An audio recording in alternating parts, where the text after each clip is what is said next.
Hello everyone, welcome back to my channel Aaru official. आज मैं आप लोगों के साथ जीएसटी के बारे में बात करने आई हूँ। सबसे पहले जैसे कि आप लोगों को पता है कि मैं जीएसटी के साथ काम कर रही हूँ और मैंने पिछले 3-4 महीने से लास्ट दिसंबर से ऑनलाइन प्लेटफॉर्म पे वर्क करना शुरू किया है। वर्क बहुत अच्छा चल रहा है, कोई इशू नहीं है उसमें। अगर आप लोग भी करना चाहते हैं तो मुझे कमेंट करिएगा, मैं आपको स्टेप बाय स्टेप लीड कर दूँगी। तो आज जो मैं आपके साथ बात करने आई हूँ वो ये कि जब मैंने जीएसटी लिया तो जीएसटी लेने के बाद जो भी मुझे फ़ीस वगैरह देनी पड़ी सीए वगैरह को मैंने वो पे की। हालांकि मैंने एक कैफ़े से जीएसटी अप्लाई कराई थी, फिर उनके थ्रू मैं सीए से मिली थी। तो मैंने उनको वहाँ पे जो भी उनकी फ़ीस वगैरह थी वो मैंने उन्हें पे की। मेरा जीएसटी मिला। जीएसटी मिलने मतलब जीएसटी अप्लाई करने से लेकर जीएसटी के साथ काम करने का जो सफ़र था मेरा, उसको कम्प्लीटली 1 महीने पूरे लग गए। उसके बाद ऐसा हुआ कि जब मैं काम करने लगी, ठीक से मेरा काम चलने लगा, फिर मेरे पास एक दिन एक कॉल आती है। वो कॉल ये थी कि मैं जीएसटी ऑफिस से बोल रहा हूँ, मैडम आपने हमारे यहाँ से जीएसटी ली है, तो आपका घर कहाँ पे है? हम लोग आपके घर आने वाले हैं जीएसटी वेरिफिकेशन के लिए। ठीक है भाई, इसमें कोई भी इशू नहीं है, हमने आपके यहाँ से जीएसटी ली है, आप आइए, हमारे जीएसटी डॉक्यूमेंट्स वगैरह को वेरीफाई करते हैं तो वो आप कर सकते हैं। लेकिन हुआ ये कि जब वो तीनों लोग आए, हमारे घर पे 3 लोग आए थे वेरिफिकेशन के लिए, और उन्होंने कागज़ वगैरह को वेरीफाई करने के बाद हमारे पास हमने जो डॉक्यूमेंट्स दिए थे, हमें जीएसटी के लिए जिन जिन डॉक्यूमेंट्स की ज़रूरत होती है, मेरे पास वो सारे डॉक्यूमेंट्स हैं। मैंने उन्हें आधार कार्ड, पैन कार्ड, बिजली का बिल सब कुछ दिखाया। ओके। और उसके बाद ये हुआ कि सारी चीज़ों की फ़ोटो खींचने के बाद उन्होंने मुझसे खर्चा मांगा। खर्चा क्या मांगा, अमाउंट की बात मैं अभी इस वीडियो में नहीं करना चाहती हूँ, क्योंकि अभी तक मेरे जीएसटी में कोई भी इफ़ेक्ट नहीं पड़ा है। हालांकि जब मैंने उन्हें ये बोल दिया कि मेरे पास भाई खर्चा तो है नहीं, और मुझे ये भी नहीं पता था कि खर्चा वगैरह भी देना पड़ता है, क्योंकि हम लोग जहाँ से जीएसटी लिए वहाँ तो हमने उनकी फ़ीस पे कर दी है, तो अब किस बात का खर्चा। तो उन्होंने मुझसे ये बोला कि साहब आए हैं आपके घर तक, तो साहब फ़ाइल बनाएंगे, तो साहब को फ़ाइल बनाने का खर्चा वगैरह देना होता है। सबसे पहली चीज़ फ्रेंड्स, मैं आप लोगों से ये बात कहना चाहूँगी कि ये जो शब्द होता है ना खर्चा, ये शब्द ही गलत है।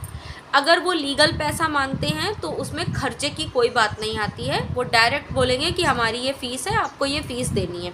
लेकिन जब भी कोई बात करता है ना खर्चे की, तो आप वहीं से समझ जाइए कि ये इल्लीगल पैसा मांग रहे हैं। मेरा आप लोगों से एक सवाल है कि मेरी यूट्यूब फैमिली, मेरे से जितने भी लोग जुड़े हुए हैं, अगर आप लोग में से किसी ने भी जीएसटी के साथ काम किया है और आपके साथ भी ऐसा हुआ है, क्या आपके घर पे भी वेरिफिकेशन करने के लिए कुछ लोग आए थे, तो प्लीज़ मुझे कमेंट करके ज़रूर बताइएगा, क्योंकि मेरे लिए बहुत ही हेल्प हो जाएगी। आपका एक कमेंट मेरी बहुत हेल्प कर सकता है, क्योंकि मैं टोटली कंफ्यूज्ड हूँ और उस दिन से मेरा माइंड भी काम नहीं कर रहा है। क्योंकि फ्रेंड्स, मैं आप लोगों को बताऊं, मैं इन सब चीज़ों के बहुत ज़्यादा अगेंस्ट रहती हूँ। मुझे ये सब चीज़ें बिल्कुल इरिटेटिंग लगती हैं कि एक मिडिल क्लास इंसान बेचारा कर्जा लेकर या फिर छोटे से अमाउंट के साथ अपने आप को आगे बढ़ाने की कोशिश कर रहा है, कुछ काम डाल के अपने जो है घर के खर्चों को मेंटेन करने की, थोड़ा सा जीवन में तरक्की पाने की कोशिश कर रहा है। तो कुछ ऐसे ही लोगों की वजह से हम मिडिल क्लास लोग आगे नहीं बढ़ पाते। क्यों भाई, हमने 10,000 का काम डाला, सपोज दैट हमने 10,000 का काम डाला, अब अगर उसमें हम आपको 4,000 3,000 खर्चा दे देंगे, तो अगर हमारे पास इतना ही होता तो भाई हम किसी बड़े लेवल पे काम कर सकते थे ना। हमें इतने छोटे लेवल पे काम करने की क्या ज़रूरत है। खैर छोड़िए ये सब बातें। मेन चीज़ ये है कि मुझे ये बात जाननी है कि क्या जीएसटी में सच में ही ऐसा वेरिफिकेशन होता है। अगर होता है तो मुझे कमेंट करके बताइएगा। और दूसरी चीज़ ये कि क्या जीएसटी वेरिफिकेशन में खर्चा देना ज़रूरी है, ये लीगल है या फिर इल्लीगल है। दूसरी बात ये कि मैं उत्तर प्रदेश सरकार से ये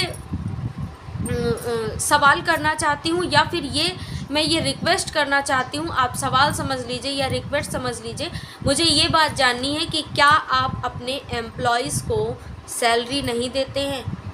अगर नहीं देते हैं तो भाई सीधी सी बात है, विदाउट सैलरी तो कोई भी आजकल काम नहीं करना चाहता है ना। और दूसरी चीज़ ये कि अगर आपको सरकार की तरफ से सैलरी मिल रही है तो आप दूसरे कस्टमर को परेशान मत कीजिए, प्लीज़ उन्हें भी अपना काम करने दीजिए और उन्हें भी अपने जीवन को यापन करने दीजिए। तो बस मेरा यही एक सवाल था।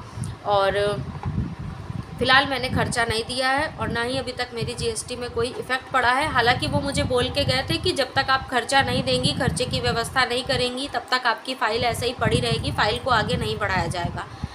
तो मैं बस इंतज़ार कर रही हूँ, जिस दिन मेरी जीएसटी पे इफ़ेक्ट पड़ेगा तो मैं आगे अपना कदम ज़रूर बढ़ाऊँगी। और आप लोगों से मेरी ये रिक्वेस्ट है कि आप लोग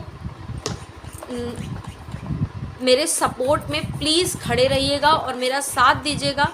मेरे इस वीडियो को ज़्यादा से ज़्यादा शेयर कीजिए ताकि मेरा ये वीडियो ज़्यादा से ज़्यादा लोगों तक पहुंच सके और मेरी बात भी ज़्यादा से ज़्यादा लोगों तक पहुंच सके और मुझे ज़्यादा लोगों का समर्थन मिल सके।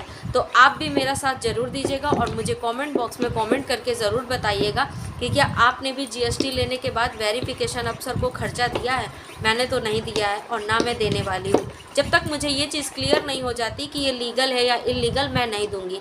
मैं हर एक परेशानी से गुजरने के लिए तैयार हूँ, लेकिन मैं खर्चा देने के लिए तैयार नहीं हूँ, क्योंकि ये खर्चा शब्द ही गलत है। और सबसे बड़ी चीज़ ये कि अगर हम ये सोच लेंगे कि 2-3 हज़ार की बात है, सपोज़ दैट मान लेते हैं 2-3 हज़ार की बात है, चलो दे देते हैं, अपना काम है निकाल लेते हैं, तो बात यहीं से गलत हो जाती है। ये हम लोग ही हैं जो इन लोगों को आगे बढ़ाते हैं, इनके साहस को प्रोत्साहित करते हैं। अगर हम में से कोई एक भी इस बात के खिलाफ जाता है तो दूसरे को भी हिम्मत मिलेगी और वो भी इस बात पे सवाल खड़ा कर सकता है कि किस बात का खर्चा देना है। आपको सरकार तनख्वाह दे रही है, आप अपना काम कर रहे हैं, आप अपनी ड्यूटी निभाइए। ऐसा नहीं है कि आपको सरकार भी तनख्वाह दे रही है, उसके बाद सरकार आपसे ये भी कह रही है कि आप जहाँ जहाँ अपनी ड्यूटी निभाने जाएंगे वहाँ वहाँ आपको खर्चा भी लेना है। ऐसा तो नहीं है ना, हमारी सरकार ऐसी नहीं है भाई।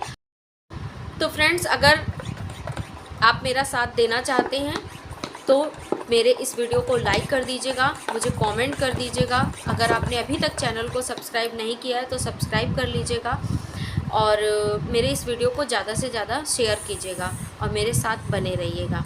तो आगे मैं आपको अपडेट करती रहूँगी मेरी जीएसटी के साथ, जैसा भी जो कुछ भी होता है मैं आपके साथ ज़रूर अपडेट करूँगी। तो बने रहिएगा हमारे साथ। तब तक के लिए बाय बाय, मिलते हैं नए वीडियो।